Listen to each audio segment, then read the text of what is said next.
Good afternoon, and thank you for tuning in to another episode of the CESLC Insider, where our goal is for you to tune in every other Wednesday, 12 p.m., to find education on topics that matter to you. I'm your host, Angelique Jackson, and I'm the Manager of Business Development and Marketing here at Charles E. Smith Life Communities. Joining me today is Dr. Elisa Gil Pires, or as we fondly refer to here on campus as Dr. Gil. She will be joining us to lead a discussion on the importance of individualized primary care for older adults. Thank you so much for joining us today. Thanks. Good to be here. Great. So Dr. Gil is our Chief Medical Officer, our Senior Vice President of Medical Affairs, as well as the Medical Director of Hebrew Home of Greater Washington, our post-acute and long-term care facility. So is it safe to say you wear many hats here at CESLC? Yes, definitely safe to say I wear many hats. So you're pretty busy, and we really appreciate you joining us today. Sure, of course. Thank you for having me. So Dr. Gil, you're board certified in geriatrics, hospice and palliative care, as well as internal medicine. So why did you choose geriatrics as your area of focus? Sure. So geriatrics is a subspecialty of internal medicine, and most of our physicians on campus are either board certified in geriatrics or they have special training in geriatrics, obviously because of the nature of our work here. I've always had a fond affinity toward much older adults, and it just came easy to me, and I very much enjoy the complexity of the medical care around geriatric care. It's very specialized, it's challenging, it's difficult. There's a lot of coordination that needs to take place, and really, putting the older senior at the forefront, honoring their wishes, treating them with dignity. It's always something that I've enjoyed versus younger adult medicine. So that's why I went into the field and specialized in geriatrics. So what would you say the average age of your patient is here on campus? Right, so that's a good question. Here on campus, really depends on the setting, but in general, our average age is about 90. So in the assisted living and our independent living, we're right around 89. At the Hebrew Home, obviously our post-acute rehabilitation center, because those are short stay patients that come in for acute rehabilitation and then go back home. We tend to have a older population there. And then at the Hebrew Home long-term care, where people reside here for the rest of their lives, we also have an older generation, probably in their 90s. So I'd say 89 to 90 is our average age. And I assume that it must be an honor to care for that patient population. Oh, absolutely. Yeah, it's a generation like no other. I love spending time with them outside of the medical visit. And so doing my doctor visit with them, but then taking some time to really just talk to them socially and talk to them about their life and their life experiences. There's so much knowledge and wisdom there, and so many stories that, we'll never get in textbooks, and we'll never get, our kids will unfortunately never know about. And so I've always been attracted to that as well. I've actually been working in geriatrics since I was 14, 15. When I was in high school back in Connecticut, I had to volunteer somewhere as part of a National Honor Society project, and there was a nursing home right next door to my high school. And so at 15, not having transportation, I would go to the nursing home right after school, like 3 days a week, and do an hour or two actually in the recreation department doing recreation activities. And so that's where, as a teenager, I really got an appreciation for who this generation was. And I just loved hearing their stories.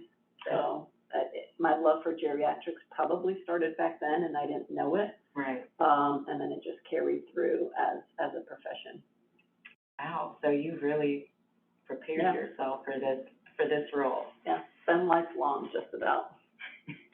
So we're here to talk about individualized primary care for older adults. Mm-hmm. And could you explain to our audience what does that mean? Sure.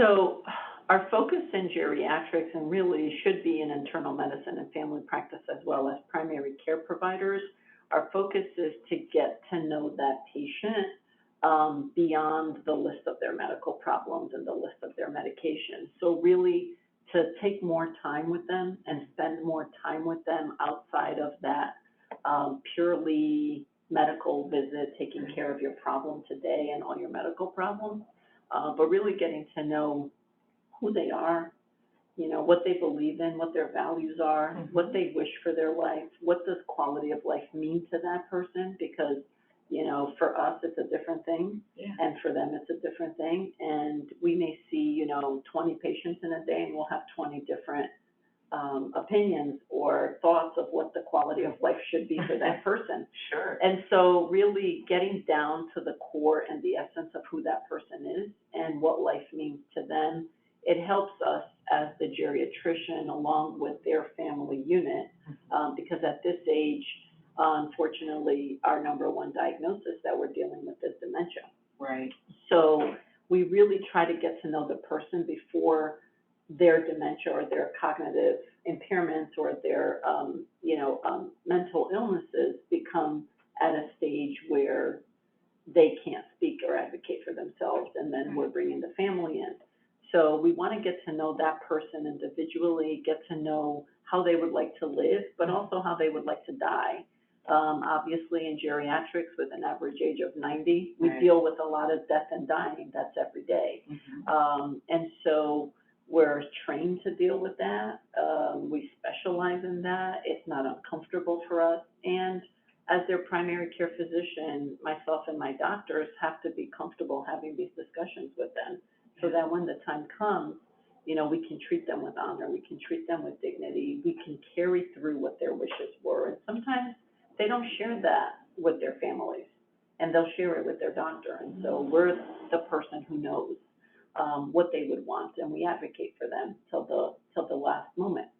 And I'm sure knowing that you're treating all aspects of that person would cause them to develop a trust that they could confide in you what, you know, their wishes are. Right, sure. Well, I mean, even for us in internal medicine and primary care, you want to have that trust with your doctor. You know, that's where everything's confidential. That's where everything is sacred. That's where you're able to share what's really going on.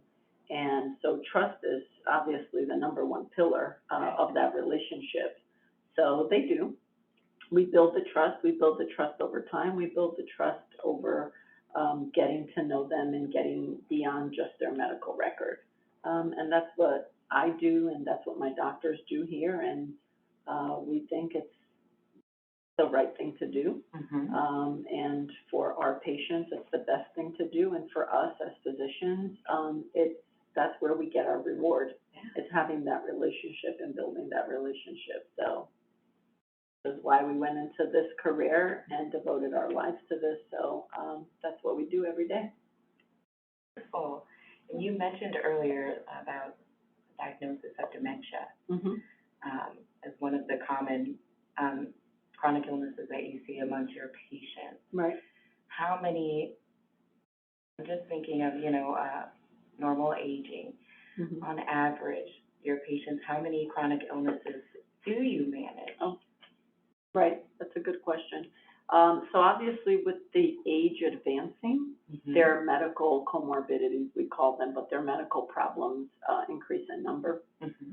So, you know, because we have independent living at Ring and Revit's house here on campus, and those are independent people moving in generally at a younger age with perhaps less medical problems, but as they age in place and things progress, they may be moving into our assisted living at Landau House and Cohen Rosen House. They may be moving into Hebrew Home, which is our skilled nursing facility for long-term care.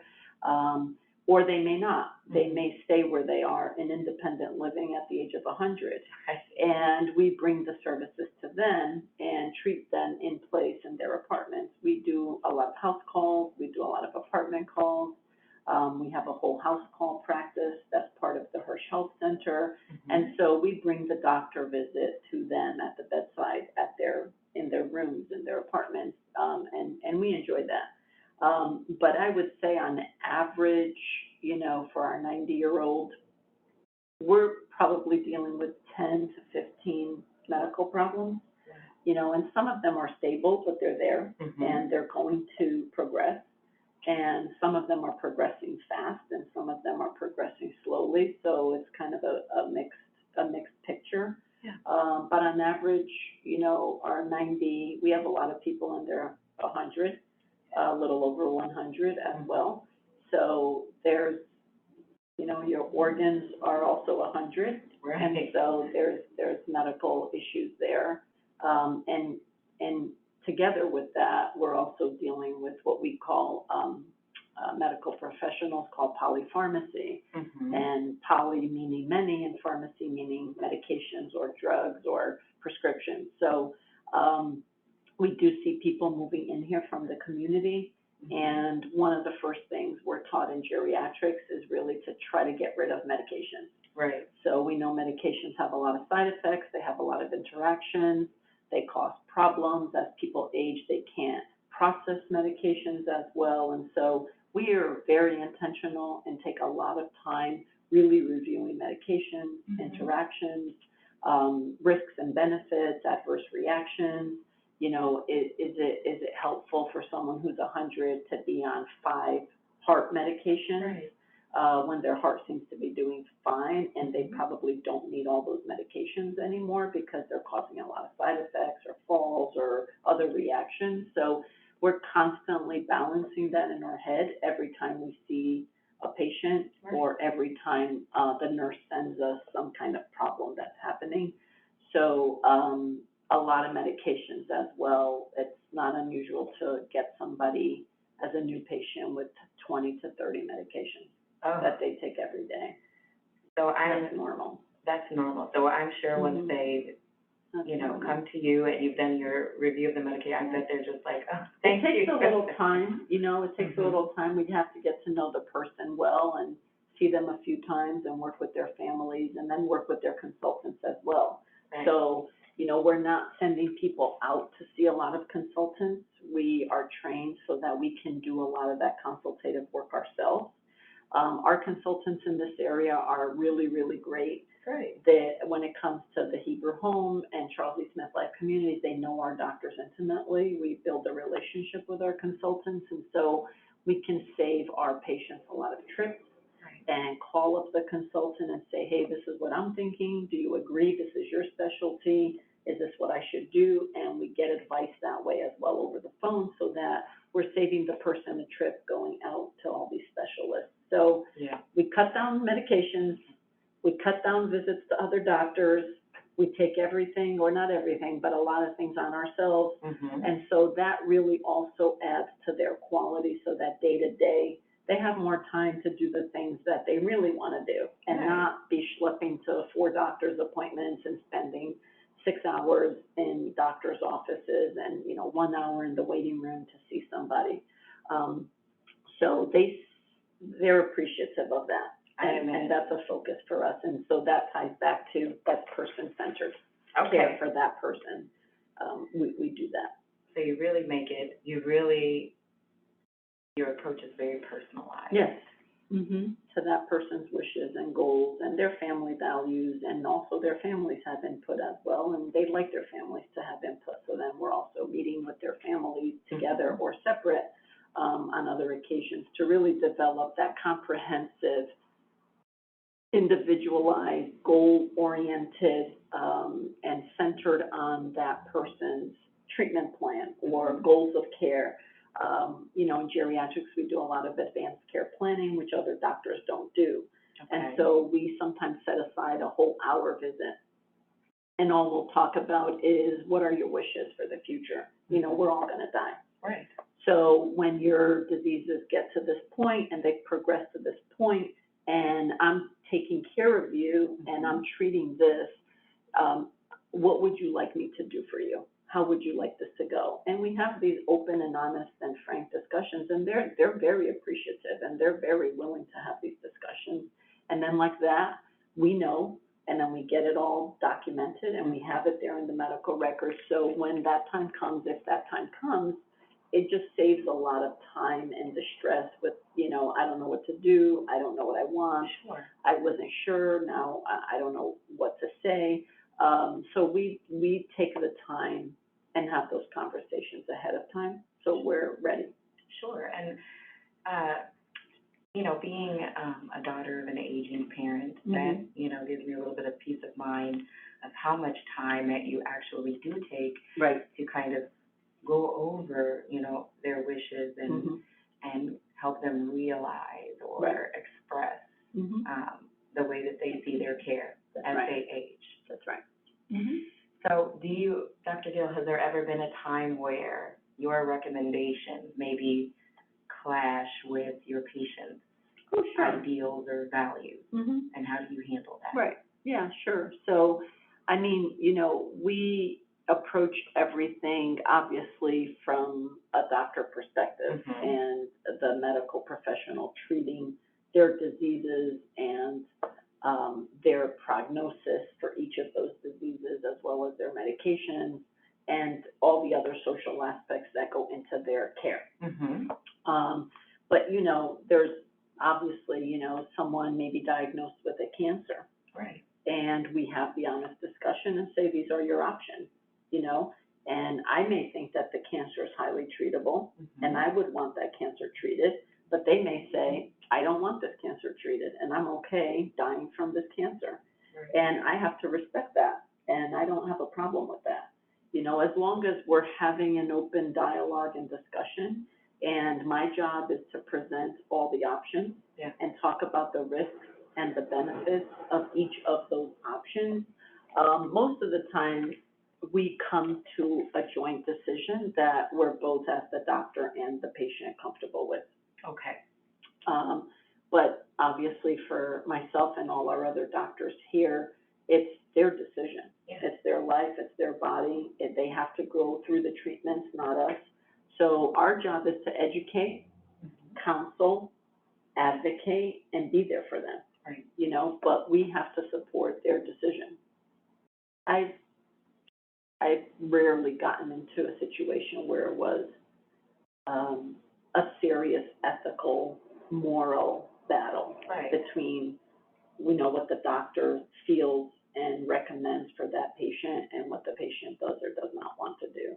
So for the most part, if you're open and honest and they have that trust with you, we come to an agreement that is right for that person. That's very important to know that, that person is respected, who they are. That's right. And their choices. Absolutely. So let's switch gears a little bit and talk about the Harold and Jane Hirsch Health Center that we have here on campus at CESLC. Exactly, can you tell our viewers exactly where the clinic is located? Sure. So the Hirsch Health Center, as we call it, the Hirsch Health Center is our primary care outpatient clinic. And it's the same as a traditional doctor's office, like our private doctor's office. It is located on the terrace level of the Ring House, which is one of our independent living residences. And it looks and operates just like a regular doctor's office. There's a receptionist, there's an office manager, there's a full-time nurse, and there's a full-time doctor there. We're open Monday through Friday, 8:30 to 5.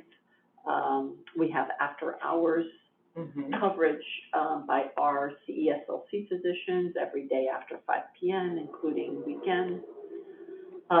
Saturday and Sunday, we have an electronic medical record, so all the patient's records are in a computer electronically. I can access them from home, I can access them from this side of campus, from any of the other buildings, and know what I'm doing. But we're uniquely positioned and advantaged in the sense that I still employ a nurse out there. Okay. So we have a full-time nurse that works in that clinic. Great. And it's valuable, because the nurses bring a skill set that non-nurses or other clinically trained professionals don't have. Okay. And so the nurse is able to do wound care, is able to remove stitches, is able to assess somebody when the doctor's with another patient, is able to give vaccinations, is able to do treatments that require nurse level care that person cannot get in their apartment, either by their family or a private duty care assistant. So it's small, it's intimate. All the patients know the staff, all the staff knows all the patients. And yeah, like another doctor's practice. Oh, so it's conveniently located on campus. That's right. For your independent, for your assisted. So no, so the Hirsch Health Center provides medical care to the independent residences of Ringhouse and Revitz House, Okay. as well as the community. So we do have patients that come from the Montgomery County community outside of the CESLC campus that use our physician as their primary care doctor. And so they come there, they do their doctor's visit, and they go back home. But I'd say 90% of the patients we have at the Hirsch Health Center live in Ringhouse and live in Revitz House. So that's interesting. So it's not just for the residents here, but we're open to the community at large. Mm-hmm. Wonderful. Right. And so you did tell us the hours of operation, and so it functions and operates. Monday through Friday, like Monday every through other Friday. doctor's office, right? Mm-hmm. And can you tell our viewers how you would handle maybe an emergent situation? One of your patients calls in with maybe shortness of breath. Right. So like any other doctor's office, they would call in. There's a main number. It's answered by a live receptionist. If the receptionist is on the phone, then it may be answered by the nurse, or it may go to a voicemail, which is checked with a lot of frequency. Mm-hmm. Obviously, if it's a medical emergency like chest pain or shortness of breath, the message says call 911. Don't wait for the Hirsch Health Center to call you back, because time is of the essence there, and we want that person, with emergency support immediately. But if it's not, they call and they either talk to someone live or they get a call back. And most of the time, the receptionist will send the call to the nurse, who will triage. And that means that they'll ask some questions, see how the patient's doing. And most of the time, they'll tell them to come down to the clinic so they can be seen. So they'll get a same-day appointment. They'll get their vital signs checked. The doctor's always there, but obviously the doctor has their schedule already made for the day, where they're seeing the patient's schedule for that day. We do obviously take walk-ins, and we do obviously make accommodations in room to see people who are sick and acute and need to be seen by the doctor that day. Mm-hmm. But I've established the process so that the nurse then communicates with the physician who's there in person and says, this is what's going on with this patient.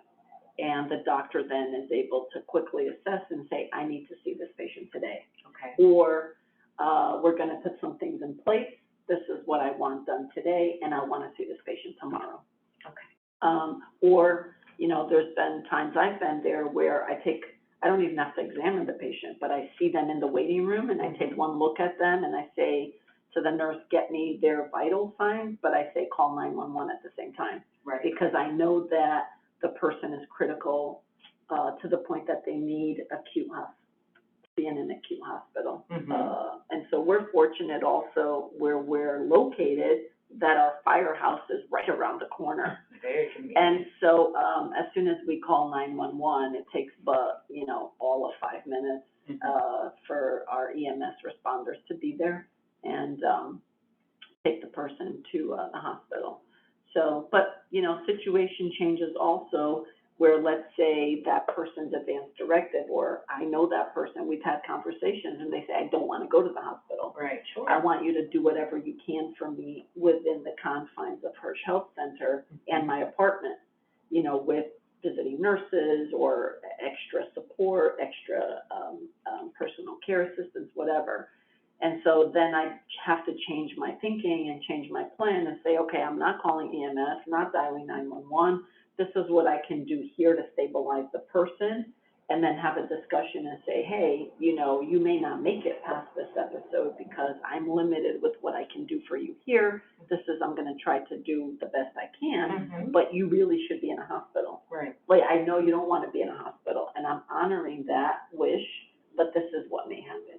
And so we have those discussions all the time. Great. And what about after hours, after your normal hours, someone calls in? Right, so after normal hours, the phones go to an answering service, and the answering service passes the message on to the on-call doctors. So the doctors after 5 o'clock, it's a rotating schedule between the 7 full-time doctors that we hire here that work for exclusively for Charles E. Smith Life Communities, and 1 nurse practitioner. Okay. So we're mostly all doctors, 1 nurse practitioner. One of those doctors will take the call and call that person back, and again, do their questioning, and figure out, does that person need to go to the hospital right now? Can I call them in something to the pharmacy to get them through until Hirsch opens up the next day? Right. And then they send, you know, we have different ways of communicating, but through secure portals that are HIPAA compliant, we do a doctor sign out every morning. And so the doctor types up all the notes from the calls they received overnight. Hirsch Health Center will get those messages, and then the receptionist picks up those messages, calls that patient and says, we heard you had a problem overnight. Can you come down at 10 o'clock to see the doctor or see the nurse and be seen? So that's how the issues after hours are resolved. Sometimes it's, you know, I forgot, I didn't realize I was so low on medication, and I only have 1 pill left, and I'm not gonna make it, and I can't go to the clinic tomorrow, so I need more medication called in, and so the on-call doctor will call the pharmacy and call them in more medication, things like that. That sounds like you guys have a wonderful handoff. Yeah. Wonderful communication. I like to call it handover. Handover. Yeah, and so we never really get rid of anything. Right. And so even here, when we're transitioning, people say, you know, one of our Hirsch patients ends up in the hospital, like I said, with something acute or whatever. And the hospital treats them, they get them stable, and now they need some rehabilitation. Right. So the beautiful thing about our campus is we're able to give them everything under one area, in one campus, within a few buildings, but here. So they'll leave the hospital and come to Hebrew Home for rehabilitation. I have a set of doctors who specialize in rehabilitation medicine. So those doctors don't work at the Hirsch Health Center because they're not geriatricians and they don't specialize in outpatient primary care, right? Right.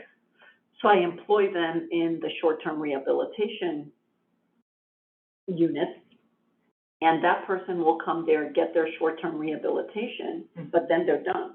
Right. And when they're done, they're returning back to their independent living apartment at the Ring or the Revit's house, let's say.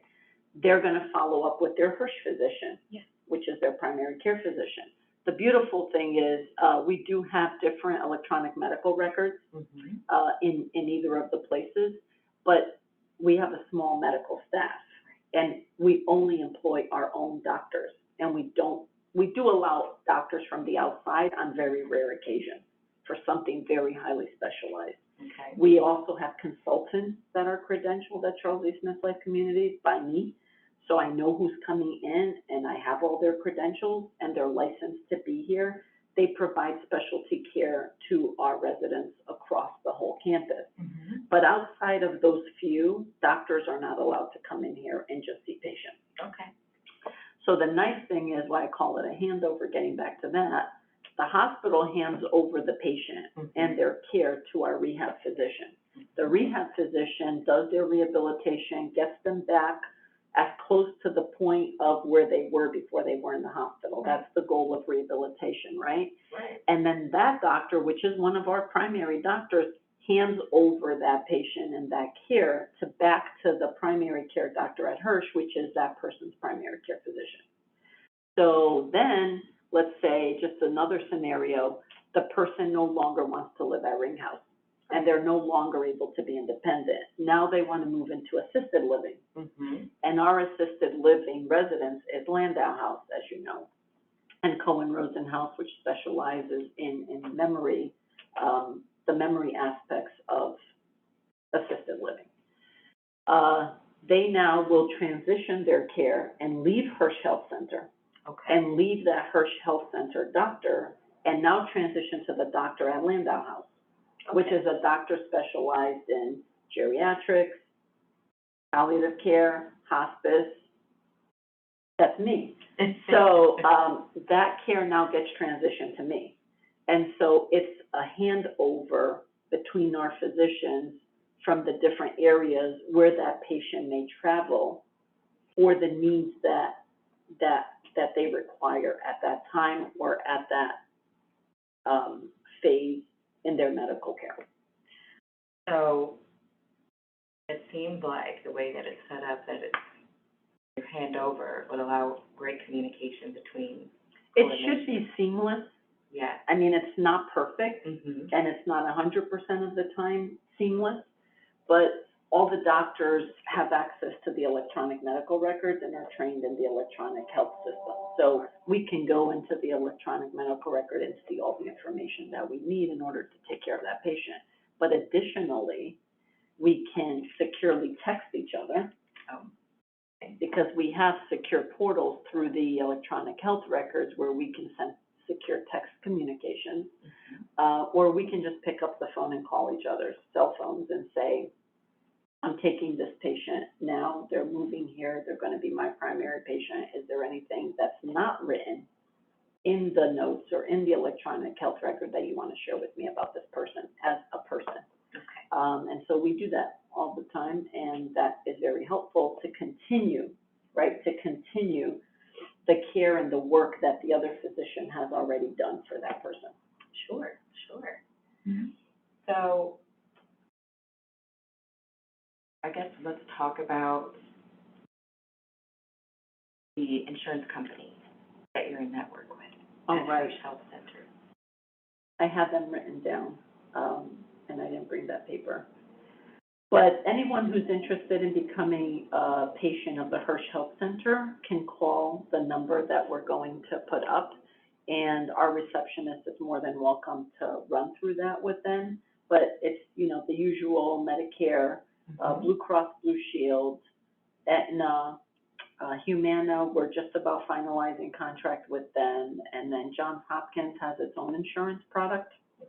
Because they're obviously very large in the state of Maryland, and our doctors have gotten credentialed with their insurance company, just the contract's not final yet.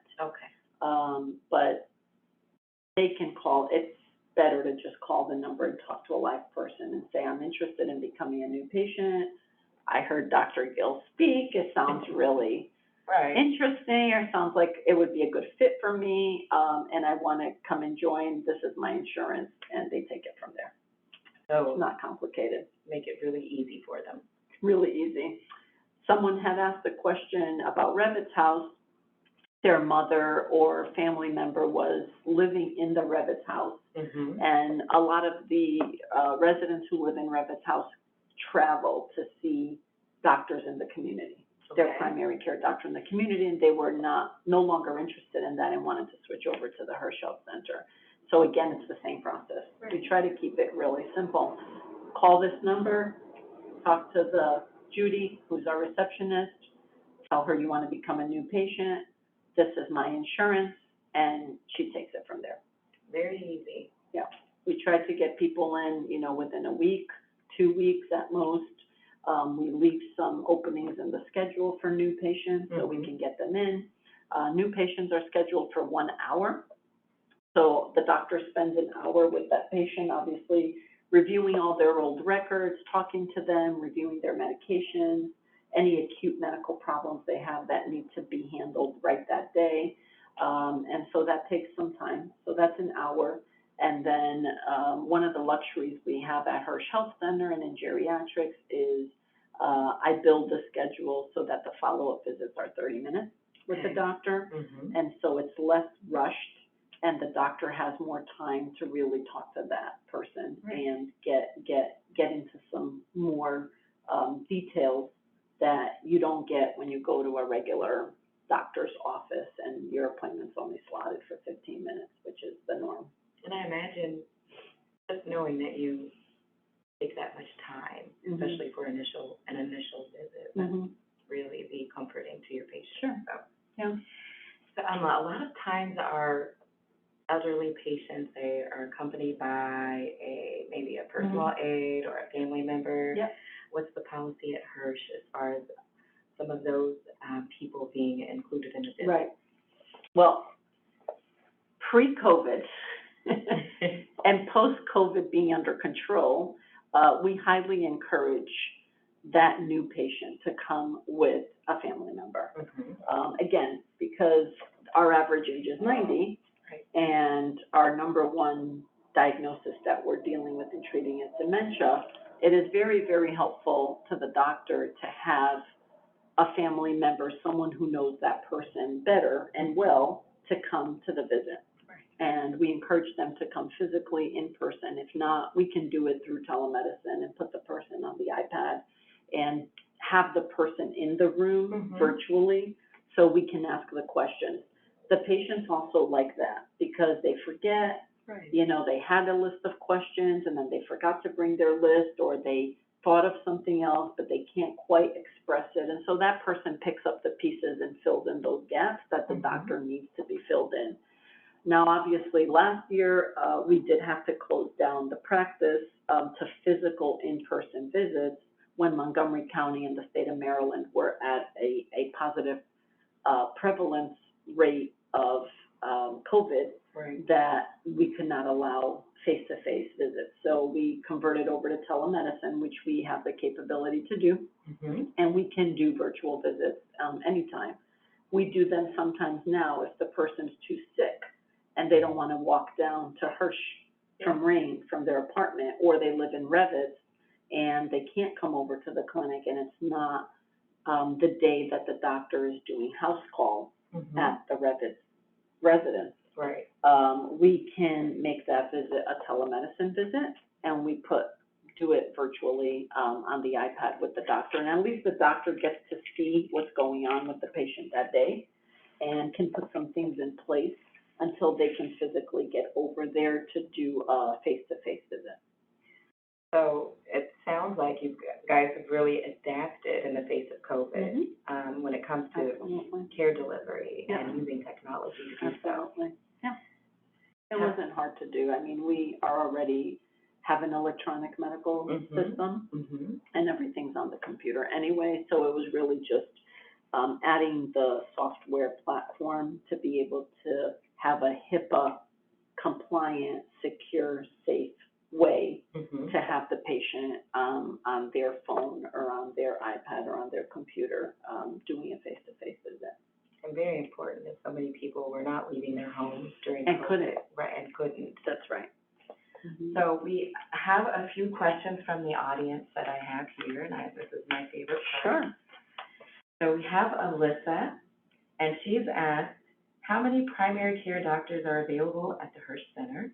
And if a specialist is needed, do you refer the patient outside of the center, and what insurance is accepted? I know we've answered the last part of the question, but the first part, how many primary care doctors are available at Hirsch Center? So there is one full-time physician assigned to cover the Hirsch Health Center Monday through Friday. Currently, that's Dr. Joanne Kinney, and she works there Monday through Friday, like I said.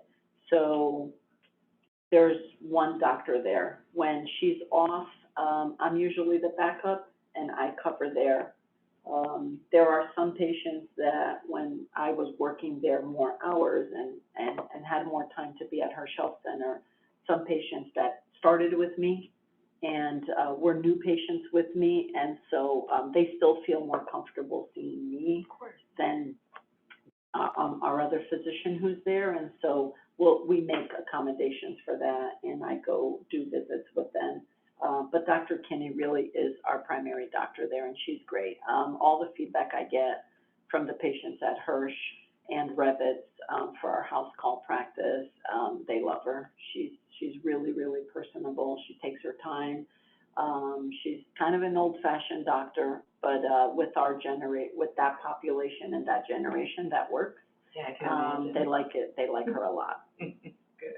You probably can really connect with them. Oh, yeah. Mm-hmm. So Sherry has asked, what is the best way for a Revitz House resident to be reconnected to Hirsch? I had my 98-year-old start there, I'm assuming 98-year-old parent, but his doctor said he was leaving and did it. I'm assuming the doctor from the Hirsch Health Center. Right. So if we have a doctor leave the Hirsch Health Center, I replace that doctor with another doctor. So there's always a doctor at the Hirsch Health Center. So again, it's not 100% the same person all the time. It's not perfect. You know, doctors come, doctors leave, doctors change jobs. They may be referring to Dr. Singer, who was the only male doctor I've had there in quite a few years, and he retired. So that happens. Doctors get to a certain age and they can't practice anymore and they retire. So I replace them with another doctor. And so basically the patient shouldn't be leaving Hirsch and then coming back to Hirsch. Right. So they're just a patient of the Hirsch Health Center and they see the doctor that works at the Hirsch Health Center. So if that person lost connection with Hirsch and went to find another doctor in the community and wants to come back to Hirsch, again, call the same number. In this case, they probably won't be a new patient because they were already a patient of the center, of the Hirsch Health Center. So we would have to check the system, but if they're in our system, they would just reestablish care with Dr. Kinney, who's there now. Thank you. We try to make it easy. And that's important. Yeah. So Sherry is asking, well, she says a patient may not be a reliable narrator for their initial intake when asked about meds. Would Hirsch reach out to a new patient's outside doctor to start with a fresh list of meds? So that's a good question. So twofold answer. One, new patient, we'd like them to come with somebody. So she would come as the patient's daughter to the visit. And they're usually able to supplement a current list of medications or tell us, this is the current list, however, my mother hasn't been taking this in 2 weeks. That's very important for the doctor to know. Before the doctor sees that person as a new patient in Hirsch, we require the records from the old doctor. Sure. So we do, if the family has trouble obtaining the records, then our receptionist helps obtain those records. And the patient signs a release of medical information, signs that form, we send it over to the previous doctor's office, and we wait for those records to come. Sometimes I'll make an exception and see somebody without having the records or ahead of the records arriving.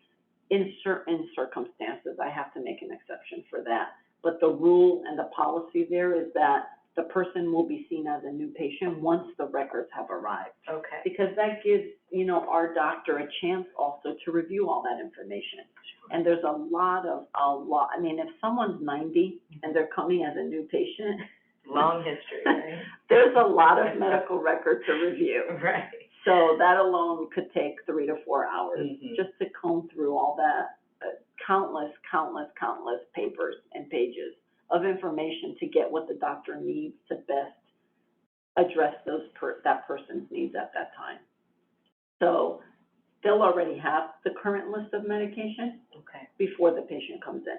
Right. Again, you know, we then go over it and do what we call medication reconciliation. So our nurse spends actually quite a lot of time doing that and going through each individual medication and asking, are you still on this? When's the last time you took it? Because you'll be surprised they'll come with 30 medications, and they say, I take everything that's on that list. And then once the nurse really dives down into each individual medication, they're like taking 10 of them. Oh, wow. And then the others, it's like, well, I might take it once a week, or I haven't taken it in a month. You know, so it's confusing, because it looks like one picture, but until you talk to them and you really ask specific questions, which again, our nurse, as a geriatric trained nurse, is trained to deal with diagnoses of dementia, forgetfulness, memory loss, so that she's really asking questions in a way that we get the right information. Yeah. Right, very important to provide a clear picture. That's right. And all that takes a lot of time. Yeah. Another viewer has said everything you have said about patient care resonates, which is wonderful. How do we clone you for our loved ones at Revit? Oh, Another Revit. well, we are extremely fortunate at CESLC that every single one of our physicians here is excellent. I mean, I've worked in a lot of settings. I'm not originally from Maryland, and so where I am from back home, have worked in a lot of settings. I've worked in nursing home, you know, since, oh God, now you're gonna realize how old I am, but 20 years in nursing homes or something to do with nursing homes. Hands down, the medical staff we have here is smart, really, really good doctors, pay attention to their patients, pay attention to details, take time out of their busy schedules to get to know the patient and do the right thing, you know, go the extra mile to call families, make phone calls. And again, it is not perfect 100% of the time. Of course not. And you're always going to have somebody who will say, well, you know, the doctor talked to me for 6 minutes and I wanted them to talk to me for 10 minutes, you know, something like that. But I can tell you as their supervisor and the chief medical officer, and then in the nursing home side as the medical director, whose responsibility is really to oversee all the medical care being delivered to those patients in the nursing home. Hands down, this is the best group of doctors. And I don't have to be cloned because the clones are here. They're here and they're willing to help, and they really do go above and beyond what their role and responsibility as a doctor is. And I'm very proud of my team, and I know our senior leaders are proud of our team, our boards are proud of our team, and we see it because every day I get feedback from our patients. Written, verbal, phone calls, just wandering through the units, people stop me, nurses giving me feedback, everybody. So it's, I'm very blessed and very thankful to have this great team because they really are magnificent. Right. Yeah. Team. Absolutely. So someone asked if you, Hirsch is accepting new patients. Yes, Hirsch is open to new patients, especially now that the pandemic is under control. We opened our doors last year when we were allowed to open our doors back to in-person visits. And, you know, this generation and our patient population at Hirsch does not like telemedicine. They don't. They did not do well with telemedicine. It was a struggle for the doctor. It was a struggle for our nurse. I mean, we can do it. We're well versed in it, but you know, a 95-year-old getting put on an iPad, that they're not used to that kind of technology, and then seeing the doctor on the other screen and just communicating, it's not the same. No. And to be quite honest, once we had to convert to telemedicine, we were forced to convert. Our doctors hated it too. I imagine. You know, and they were dying for COVID to get under control and for the authorities to give us permission to get back to in-person visits, because they feel best near that person, being able to physically touch that person, examine them, and be with them. Yeah. And so we rarely use telemedicine at Hirsch. But yes, new patients, open to new patients, simple number, call and say, I want to be a new patient.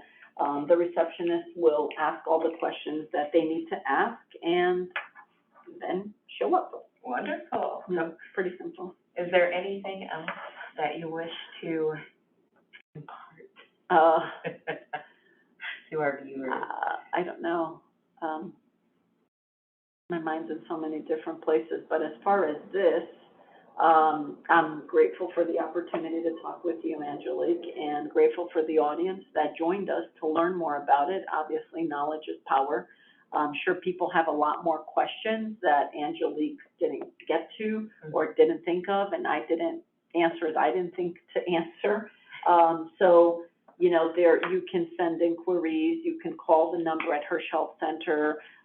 If it's not a specific, I want to sign up as a new patient, but it's, I want to talk to Dr. Gil about something that she said during the CESLC Insider interview.